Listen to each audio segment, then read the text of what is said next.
An X-rated thriller so disturbing the distributor disowned it. A slasher Roger Ebert gave 0 stars, and a forgotten space epic Nolan made his Interstellar crew sit through. These are the only 8 films from the 80s Nolan says are worth your time. Nolan once listed this as one of his favorite guilty pleasure films. You've got Rutger Hauer as this psychotic hitchhiker who's stalking a young guy played by C. Thomas Howell. And once Howell picks him up, everything just goes completely wrong. It's one bad situation after another, and Hauer's character is pure nightmare fuel.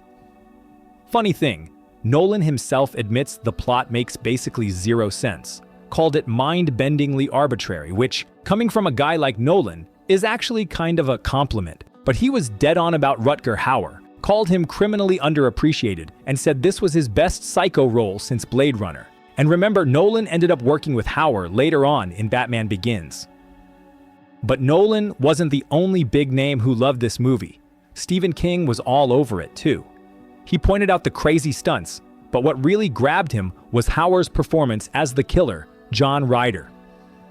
Interesting fact, Rutger Hauer actually did a lot of the stunt driving himself. Even the stunt pros on set couldn't believe what he was pulling off, and Howell said Hauer was so intense it genuinely freaked him out on set. Roger Ebert gave it 0 stars. He and Gene Siskel absolutely hated it, mostly for how violent it was, but Howell still calls it one of his all-time favorites. I get why. It's the kind of movie you don't really forget. Another one that a lot of people overlooked, Merry Christmas, Mr. Lawrence. This one's from 1983, directed by Nagisa Oshima, and the big reason Nolan loves this movie is David Bowie. Before Nolan cast Bowie in The Prestige, he saw him here. The movie's set in a Japanese prisoner of war camp in World War II, and Bowie plays this British soldier who keeps butting heads with the guards.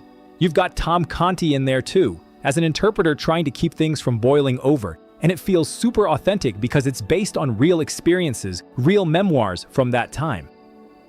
Oshima built an entire prisoners of war camp just for the movie, even though they ended up showing just small pieces of it. Wanted the actors to feel like they were really prisoners, really trapped there. And according to Nolan, it's one of the only films to really capture Bowie's unique screen charisma perfectly. He also points out Tom Conti, who really draws you into this whole messed up situation.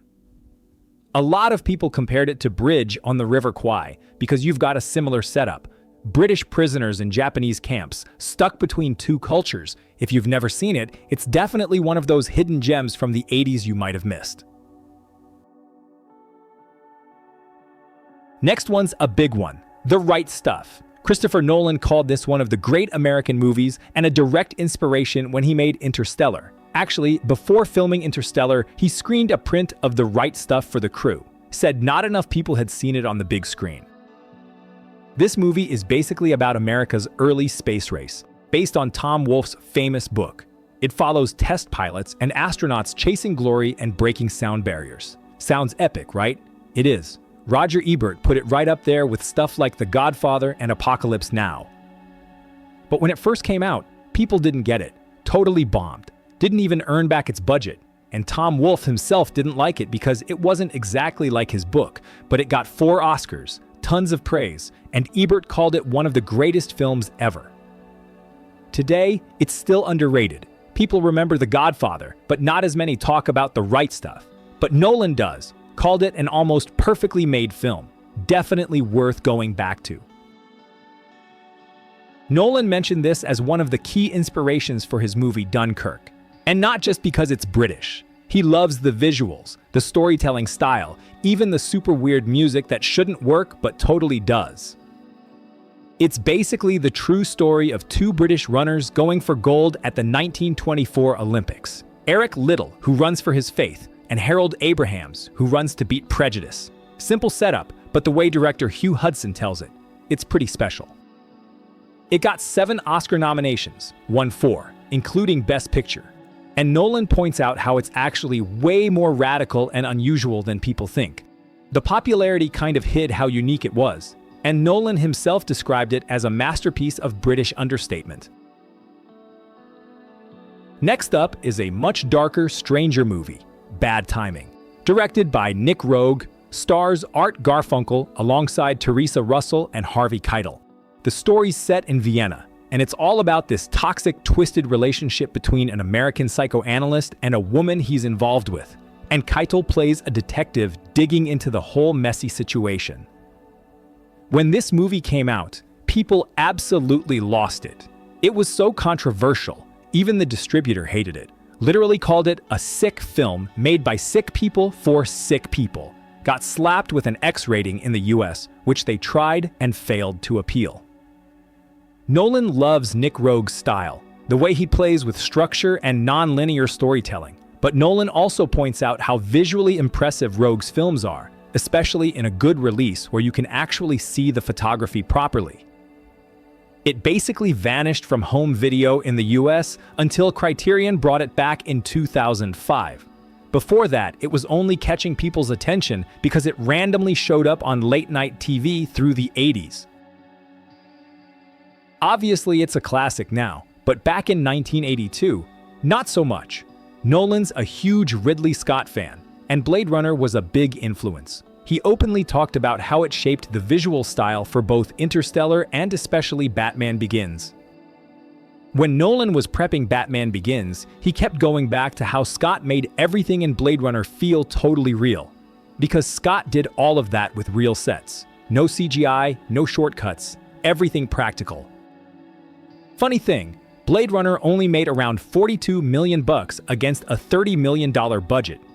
Didn't set the world on fire at the box office at all, but it basically changed sci-fi movies forever. And Nolan's a massive fan, called it one of the most successful movies ever, just in terms of creating a believable sci-fi world from scratch. Here's another one almost nobody talks about.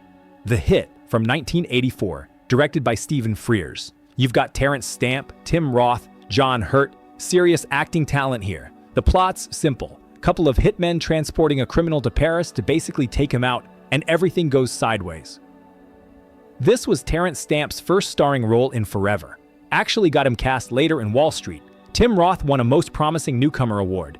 It's tense, simple, almost totally character-driven. Nolan said few movies bet everything on just the dynamics between characters like this one did. It's all about desperate guys in a desperate situation. It's not just Nolan who loves this. Wes Anderson actually named it one of the best British films ever made. Yet somehow it's mostly forgotten. Deserves more attention. Alright, last one. And it's not even a full-length movie, it's just 21 minutes. But Nolan's obsessed with it. It's a stop-motion animated short called Street of Crocodiles by the brothers Quay. Nolan literally organized a national tour of their films back in 2015. That's how much he loves these guys. He called this one extraordinary visually, something you can't look away from once it starts. It's genuinely weird, dark, unsettling, and it made a big impression. Terry Gilliam named it one of the best animated films ever, and Sight and Sound critics even ranked it among the greatest films, period. Nolan even made a short documentary tribute to the brothers Quay and included Street of Crocodiles in it. So yeah, only 21 minutes. But if you haven't seen it, it's definitely worth tracking down. It's unlike anything else you've watched.